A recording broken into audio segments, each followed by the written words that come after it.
Halo warga intelektual sekalian. Bagaimana mungkin satu agama hanya beda pandangan, beda aliran, tapi gontok-gontokan bertahun-tahun sampai bunuh-bunuhan, guys. Nah, itulah yang terjadi di Pakistan, guys. Di Pakistan sebenarnya zaman dulu mereka tuh akur-akur aja ya, sama seperti di Konoha ya. Pada saat zaman Soeharto ya, zaman Soekarno, akur-akur aja antar umat beragama, akur-akur aja gitu, nggak ada masalah ya. Namun yang terjadi di Pakistan ini, ketika terjadi revolusi Iran, maka Pakistan mulai digoyang, mulai ada permusuhan, mulai ada bibit-bibit kerusuhan, mulai banyak korban berjatuhan.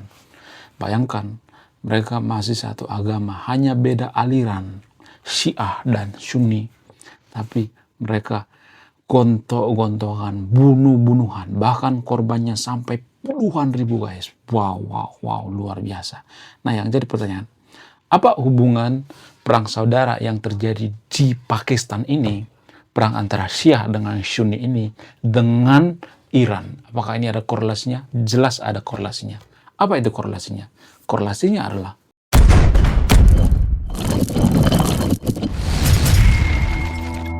baru-baru ini kan lagi viral di media sosial ya, lagi rame di media sosial. Mungkin yang tersahabat sudah pada tahu apa yang saya maksud ya. Bayangkan orang lagi ibadah langsung buar gitu ya. Saya tidak bisa menyebutkan di sini ya karena takut di-ban sama YouTube. Ya, bayangkan ya orang lagi ibadah ya, lagi sholat, lagi beribadah di masjid, lalu tiba-tiba ada umat lain ya, umat muslim juga ya, bawa petasan gede ya, lalu tiba-tiba buar dan 31 orang yang meninggal, guys. Wow, sungguh sangat menyedihkan. Turut berduka cita ya bagi korban yang terjadi di Pakistan ya. Jadi gini guys ya, sebenarnya apa korelasi antara kejadian ini dengan Iran? Ada korelasinya. Dan ini sebenarnya pembahasan yang lumayan panjang ya. Saya akan berusaha untuk mempersimpel ya. Jadi gini, dulu sebelum tahun 70-an ya, ketika Pakistan merdeka, ketika pisah dari India, mereka baik-baik aja antar umat beragama, nggak pernah tukun-tukun-tukan, sama seperti Konoha. Ya, pada saat zaman era Hindu-Buddha, antara Hindu dan Buddha itu santai aja, ya, nggak masalah. Ya, setelah peralihan Hindu Buddha ke Muslim Nusantara ya, yaitu Islam Nusantara dengan Kristen, dengan Buddha, dengan Hindu, santai-santai aja ya dari dulu sampai sebelum reformasi. Nah, setelah reformasi baru terjadi yang namanya kerusuhan, konflik sana sini, konflik horizontal, sama hal yang terjadi di Pakistan. Jadi ketika Iran membentuk negara Islam ya, merombak revolusi Islam tahun 70-an, Iran melebarkan sayapnya ke Pakistan. Kenapa Iran melebarkan sayapnya ke Pakistan?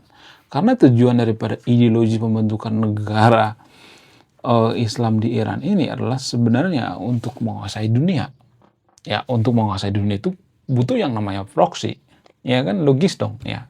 Kalau misalnya Konoha pengen menguasai dunia, ya butuh proksi dong ya. Misalnya berproksi pada negara tetangganya, sama Malaysia misalnya, kemudian sama China misalnya, bikin proksi-proksi gitu ya. Bikin konco-konco, proksi itu kan konco-konco ya, geng-gengan lah gitu ya. Ya nyari ini ya, nyari member lah gitu ya. Ya, Iran ini nyari proksi ke Pakistan karena Iran melihat di Pakistan itu jumlah umat beragama Syiah itu sedikit, jumlahnya sekitar 10-20% di Pakistan.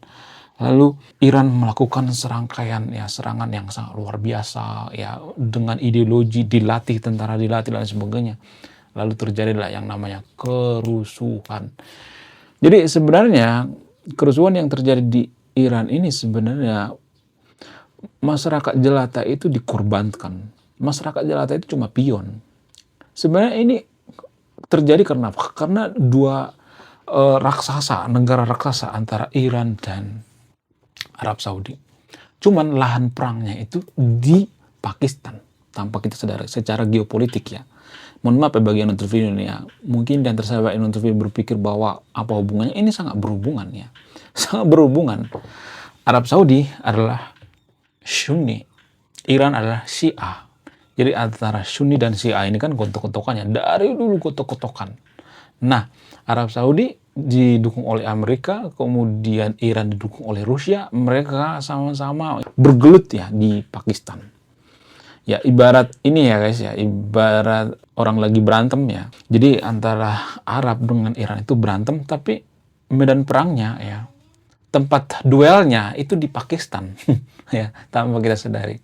Apakah Arab Saudi terlibat? Jelas Arab Saudi terlibat. Ya, cuman mohon maaf ya, pengamat di Konoha itu kan biasanya berpihak ya. Karena Arab Saudi versus Iran, maka biasanya kasus yang ada di Pakistan ini diamin aja gitu ya. Kenapa? Karena takut ya, takut ngebongkar gitu ya. Takut ngebuka bobroknya gitu ya. Karena seiman gitu ya. Jadi gini guys ya, di Konoha itu kalau saya perhatikan pengamat itu biasanya kalau seiman dengan mereka biasanya akan mendukung gitu ya. Atau biasanya kalau mereka mengkritik nggak terlalu tajam gitu. Tapi kalau beda iman, kritiknya itu tajam banget ya. Jadi pengamat di Konoha itu jarang yang netral ya. Apalagi yang ada di TV-TV nasional. Jangan dipercaya guys. Itu semuanya sudah disaring ya. Bisa aja mereka idealis gitu, jujur. Tapi mereka kan ya bisa digeruduk guys ya. Karena mereka jujur. Jadi mau nggak mau untuk kelangsungan hidup ya mereka harus ini dong ya, harus menghujat salah satu ya. Terutama yang beda iman, yang beda agama. Dihujat terus tuh ya guys. Ya, jadi pola pikir seperti inilah sebenarnya yang bikin kita susah maju guys. Kemudian selanjutnya kalau saya perhatikan kejadian yang ada di Pakistan ini, yang diuntungkan itu siapa? Yang diuntungkan itu antara Arab Saudi dan Iran. Elit Arab Saudi dan Iran yang diuntungkan. Arab Saudi juga bermain guys, jangan berpikir bahwa Arab Saudi nggak bermain. Ya, mereka didukung oleh Amerika. Ya. Jadi kalau Anda membenci Amerika, lu harus membenci Arab Saudi dong. Karena Arab Saudi dan Amerika itu ya konco-koncoan. Saya tuh heran banget ya, kenapa sih warga Konoha itu benci banget dengan Amerika, sementara Arab Saudi konco-koncoan dengan Amerika. Jadi secara geopolitik, kalau saya perhatikan itu, kita itu bermasalah ya. Pandangan kita secara geopolitik bermasalah, kita selalu mendukung yang seiman gitu ya. Kalau pengamat geopolitik itu harus netral ya, harus mengkritik dua-duanya. Saya tidak mengkritik agama tertentu di sini ya. Saya tidak membela Amerika. Saya juga sering mengkritik Amerika kok. Ya, jangan berpikir bahwa saya tidak mengkritik Amerika. Ada banyak kok kritikan saya terhadap Amerika, terhadap Israel juga saya kritik kok ya. Jadi semua saya kritik ya. Saya tidak berpihak pada agama apapun di sini ya. Saya benar-benar netral. Jadi kenapa saya bahas ini? Tujuan saya itu supaya tidak terjadi hal seperti ini di Konoha. Jadi di Konoha juga kalau saya perhatikan sejak reformasi itu ada masuk ideologi-ideologi yang kalau saya perhatikan itu ideologi yang sangat berbahaya. Kenapa zaman dulu kita damai-damai aja gitu ya, antar umat beragama nggak pernah masalah gitu ya. Zaman Soeharto ya, zaman Soekarno lumayan lah ya, lumayan aman gitu ya, nggak ada gotok-gotokan gitu antar umat beragama. Apa alasannya? Alasannya itu karena Islam Nusantara. Ya. Jadi dulu kita masih menganggap yang namanya Islam Nusantara. Sekarang sudah beda gitu ideologinya. Sudah ada dari luar ya. Sudah banyak yang dicoki atau direcoki oleh ideologi-ideologi dari luar. Kalau boleh jujur itu, kita tuh sebenarnya orang yang sangat cinta damai sebenarnya. Kita tuh nggak suka berkonflik sebenarnya. Itu budaya kita guys. Budaya Konoha seperti itu kalau saya perhatikan. Kenapa kita nggak suka berkonflik? Kenapa kita suka damai? Karena dipengaruhi oleh ideologi Buddha dan Hindu. Hindu dan Buddha bercokol di Konoha itu kan ribuan tahun. Ya mau nggak mau itu mempengaruhi tradisi kita, budaya kita. Ya, dari situlah budaya damai itu muncul. Bukan berarti saya mengatakan agama Hindu semuanya damai, enggak. Ada juga yang nggak damai, tapi dibandingkan dengan agama lain kalau saya perhatikan, Hindu itu jauh lebih damai. Ya, bahkan ngebunuh sapi juga mereka nggak mau, itu saking damainya. Kemudian Buddha juga damai kok ya. Inilah yang mempengaruhi tradisi kita, culture atau budaya kita. Makanya kita suka dengan damai. Ya, jadi asli warga Konoha itu sebenarnya jati diri warga Konoha itu damai, suka damai. Kita tuh orang yang suka damai. kita tuh orang yang nggak enakan. Makanya di Konoha itu banyak polisi tidur, karena kita nggak enakan, nggak enak negur gitu ya, nggak suka konflik. Ya, jadi itulah alasannya kenapa saya bahas ini, supaya jangan terjadi di Konoha. Ideologi-ideologi dari luar yang aneh-aneh itulah sebenarnya yang mempengaruhi kenapa kita ribut, berantem gitu ya. Kemudian selain itu ya, ada banyak ya warga Konoha itu yang nggak mengerti apa sih pengertian daripada Syiah, Sunni, kenapa ini ribut kotok-kotokan. Jadi Syiah dan Sunni itu sama seperti Protestan dan Katolik. Dulu juga Protestan dan Katolik itu saya harus jujur di sini ya, harus netral ya. Mohon maaf bagi teman-teman Kristen ya. Dulu juga kotok-kotokan kok, perang-perangan. Bukan Syiah, Katolik dan Protestan itu perang-perangan ya. Mereka sampai jutaan orang yang tewas. Ya. Dan kenapa bisa terjadi? Apa alasannya? Ya karena bawa-bawa agama. Untungnya Protestan dan Katolik itu sudah damai. Mereka sudah bikin perjanjian bernama Perjanjian Westphalia. Cek data nanti ya. Saya ngarang-ngarang ya. Bukan ngarang-ngarang. Cek data nanti ya. Westphalia. Sementara Syiah dan Sunni itu belum ada sampai sekarang berdamai ya. Jadi kalau mereka nggak berdamai dari dulu sampai sekarang gotok-gotokan, sampai kapanpun mereka gotok-gotokan, harusnya berdamai dong ya. Jadi Arab dan Iran itu kan nggak ada damai-damainya ya. Karena apa? Karena walaupun mereka seagama, bayangkan seagama aja mereka ribut gitu, apalagi dengan agama lainnya. Ya nggak sih? Ini yang perlu kita pahami bagi anak-anak muda ya. Itulah alasannya kenapa ya kalau kita perhatikan seperti Pakistan ini.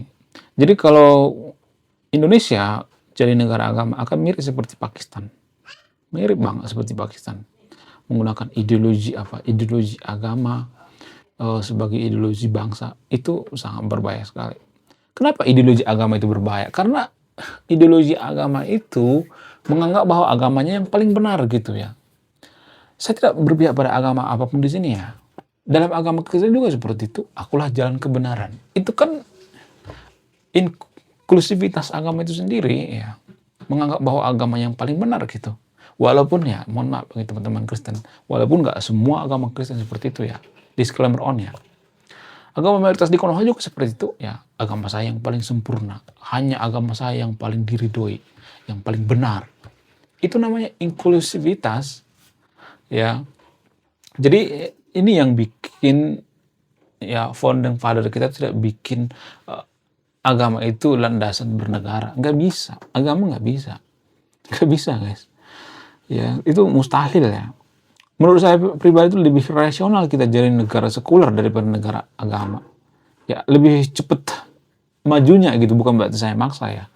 Karena kalau kita perhatikan, kalau kita boleh jujur ya, justru negara-negara yang katakanlah ya negara maju itu rata-rata mereka sekuler kok ya, tanpa kita sadari. Coba kasih data. Negara di dunia ini yang maju tapi tidak sekuler, coba kasih data. Nggak ada. Nggak ada satupun. Rata-rata mereka negara sekuler ya. Tapi anehnya di Konoha sekularisme itu difitnah ya, dibuang, ya, dikata-katain. Jadi sebenarnya kita itu nggak niat maju guys ya. Warga Konoha itu kan sering ngeluh ya, ada meme ya di media sosial yang beredar itu ya, seumur hidup jadi WNI, tapi disuruh memperbaiki nggak mau gitu, disuruh berubah nggak mau, ya disuruh jadi negara sekuler nggak mau, ya buktinya negara maju ini ya rata-rata sekuler, nggak ada pun satu negara maju yang nggak sekuler. Kenapa nggak kita tiru gitu ya? Ya nggak sih? Menurut kalian gimana? Coba tulis di kolom komentar ya. Jadi ternyata yang terjadi di Pakistan ini, kenapa terjadi kerusuhan, kenapa terjadi bentrok dan lain sebagainya, alasan yang paling masuk akal itu karena ini permusuhan atau perang ideologi, terutama ideologi Syiah dan Sunni. Syiah dipelopori oleh Iran, Sunni dipelopori oleh Arab Saudi. Ya, itu kalau saya perhatikan. Ya, jadi yang dirugikan itu masyarakat jelata. Yang jadi pion itu masyarakat jelata. Kenapa ada orang yang bawa petasan ke rumah ibadah, petasan gede gitu ya, seperti yang terjadi baru-baru ini viral di media sosial. Karena ya ayat kitab suci dipelintir-pelintir. Nah yang jadi pertanyaan, kenapa ayat kitab suci itu bisa dipelintir-pelintir? Apa alasannya? Apakah kitab suci ayat-ayat itu memberikan peluang? Kemarin saya tanya sama AI, ini menurut keyakinan AI, nanti cek di video saya sebelumnya ya. judulnya agama paling rese di dunia. AI mengatakan ternyata ayat-ayat kitab suci itu secara tidak langsung memberikan peluang, memberikan semacam kesempatan gitu ya. Ini yang perlu kita bahas ya guys ya, kita sebagai kaum intelektual. Oke, sekian video ini, terima kasih sudah menonton kami. Saya kaum intelektual, salam rasional.